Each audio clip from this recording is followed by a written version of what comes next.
The sound of sarcasm. Unraveling verbal cues. Hello everyone. Welcome back to our series on storytelling and jokes. Today we're focusing on a very interesting and challenging aspect of English language, sarcasm. More specifically, we'll be talking about how to identify sarcasm through verbal cues. So, let's dive right in. Firstly, let's understand what sarcasm is.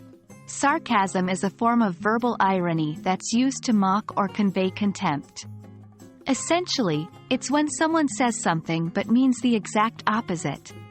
It's often used in humor but can be tricky to understand, especially for non-native English speakers. Verbal cues are the indicators that can help you to recognize sarcasm. They involve changes in the speaker's voice pitch, tone, emphasis on certain words, and the use of pause in speech. One of the first cues to listen for is a change in voice pitch and tone. Sarcasm often involves a more exaggerated tone of voice. It might be significantly higher or lower than the speaker's usual tone. Listen for this shift, because it can be a sign that they're being sarcastic. Next, pay attention to the emphasis on certain words. In a sarcastic comment, the speaker often stresses or accentuates certain words to indicate that they mean the opposite of what they're saying. For example, someone might say, "Oh great, it's raining again," with heavy emphasis on the word, great. They clearly do not think the rain is great at all. Another important cue is the use of pause.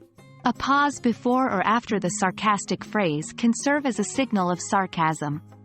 For instance, in the sentence, "Well, that was a great idea," a pause before the phrase could indicate sarcasm. And that brings us to the end of today's lesson on identifying sarcasm using verbal cues.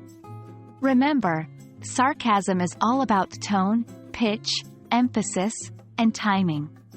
Practice listening to these cues and you'll soon find that understanding sarcasm becomes easier. Thanks for watching and keep practicing your English listening skills. See you in the next video.